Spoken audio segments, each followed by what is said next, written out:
Isang magandang araw mga ka-farmers, meron tayong pupuntahan isang dating OFW na ngayon nag-for good na. Ibabahagi ko sa inyo ang kanyang naging diskarte sa kanyang pagsisimula sa for good business farming.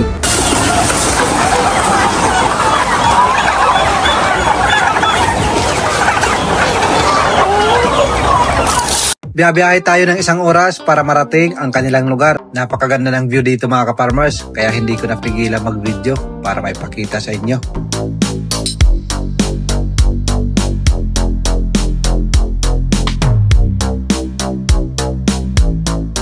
Pagkatapos ng isang oras na biyahe mga ka-farmers, narating na nga natin ang kanilang probinsya.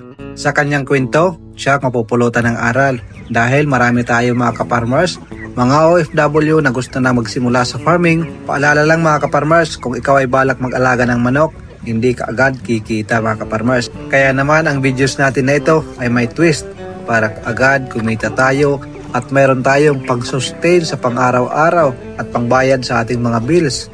Simulan muna natin dito sa kanyang heritage chicken na mayroong 50 heads. Based sa kanyang kwento, ang kanyang pagpapakain ng kanyang mga manok, 50-50. 50% organic, 50% commercial feeds. Sabi kanya, kahit may pera, kailangan gawin ito para siguradong kumita. Pagkatapos maggayat, ito na ang kasunod. Kailangan na magpakain sa kanyang mga alaga, mga ka-farmers. At pansinin niyo mga ka-farmers, napakaliit lang ng kulungan ng kanyang 50 piraso na mga manok. Pero bago natin ipagpatuloy, ipakilala muna natin yung may-ari ng farm na ito, si Mr. Joel Jornacion, isang electrical engineer na ngayon nasa Pilipinas na, nagpo-focus sa kanyang farming business. Sabi nga niya mga ka-farmers, kung aasa ka lang sa pag-aalaga ng heritage chicken, siguradong tataob ka at maaari kang malugi at babalik ka na naman sa ibang bansa or magtrabaho. O mga ka-farmers, marami na ang senaryo na nangyaring ganyan. Nag-alaga ng heritage chicken, akala nila kikita ka agad. Ang nangyari, nagsawa, yung iba nalugi, bininta yung kanilang mga alaga, bumalik sa kanilang trabaho. Kaya naman mga ka-farmers, ito yung kanyang naging twist. Nang nagsimula siya sa pag-aalaga ng heritage chicken, pinasok niya rin or sinimulan niya ang kanyang munting Litos Farm. Ito yung kanyang partner sa kanyang manukan. Kung hindi man siya kumita sa kanyang manukan, sigurado dito sa kanyang litosan mga ka-farmers, within 30 days pataas, kikita na siya. Simula sa pagpupunla, 30 days pataas, pwede ka nang makapag-harvest o makapagbenta ng inyong mga litos mga ka-farmers. Kaya bagay na bagay ito, mag-aalaga kayo ng heritage chicken. Habang kayo ay maghihintay na mangitlog or kumita ang inyong mga manukan, sa panahon na yan, habang kayo nag-aantay, mayroon tayong munting negosyo na kumikita mga ka-farmers. Siya ang magsusustain sa mga bills natin buwan-buwan. Dahil nga sa litos, isang buwan lang pataas mga ka-farmers. Depende sa inyong pag-aalaga at location. Kung maganda yung location, maganda yung shading ng inyong mga pananim, siguradong makakapag-harvest kayo kaagad. Tulad sa pagtatrabaho natin sa ibang bansa, buwan-buwan lang tayo sumasahod, hindi naman kinsinas katapusan. Katulad din sa pagtatanim ng litos, pagkatapos ng isang buwan pataas, pwede na tayong sumahod or kumita. At sa mga nagtatanong naman, papaano ba ang kanilang diskarte sa pagdidispose o pagbibinta mga ka-farmers? Simple lang mga ka-farmers, mayroon naman mga tindahan na pwede natin mapaglagyan. Papatungan na lang nila. Punta tayo sa mga merkado. At doon sa mga tindahan na yon, pwede nating kausapin. Maglalagay tayo ng litos, lalagay natin sa box na may tubig para manatiling fresko at buhay yung ating mga litos.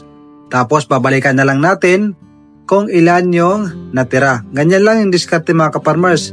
At mayroon naman mga tindahan na kukuha sa inyo at mga restaurant mga ka-farmers.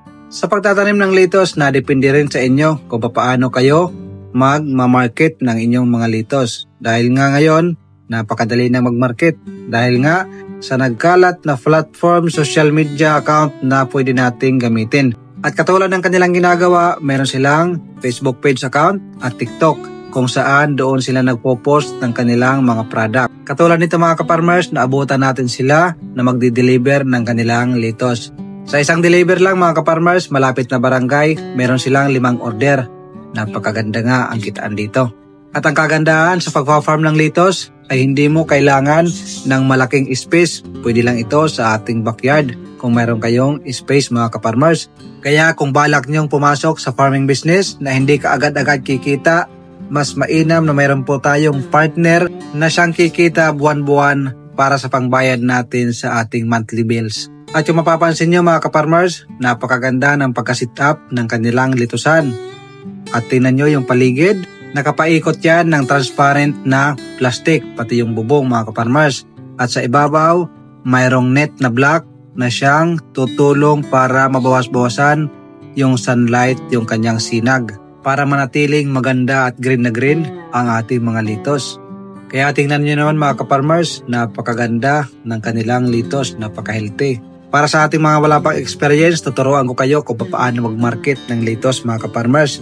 Kunwari magtatanim pa lang kayo or nag-harvest pa lang kayo, gagawa kayo ng sample, isang burger, lagyan nyo ng litos.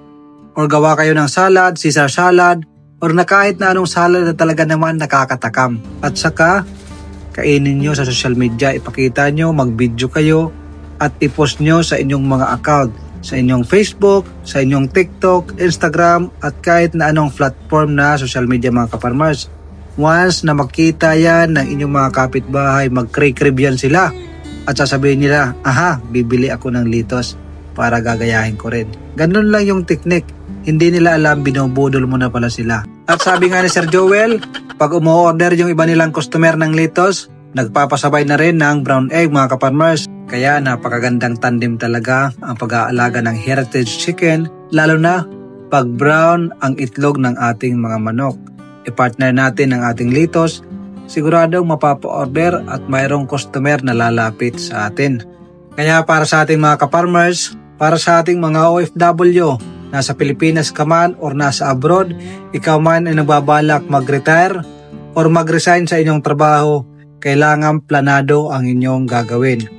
Huwag po pabara-bara. Hindi porket nakita nyo sa isang vlogger na kumikita, humaharvest ng maraming itlog, gagayahin nyo na mga ka-farmers.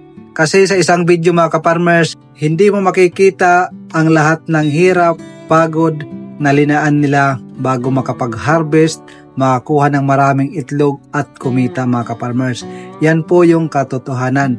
Huwag lang tayo tumingin sa maganda. I-balance po natin paano ba nila nakuha, paano nila nakamit, paano sila nakapag-harvest at kumita.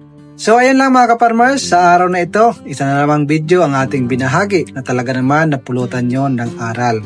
Sa mga hindi pa nakapag-subscribe sa ating YouTube channel, huwag niyong kalimutan mag-subscribe and hit the notification bell para updated kayo sa susunod natin mga video. Magandang araw at magandang buhay sa inyong lahat. God bless sa inyo at sa atin lahat. Mabuhay po kayo mga ka-farmers.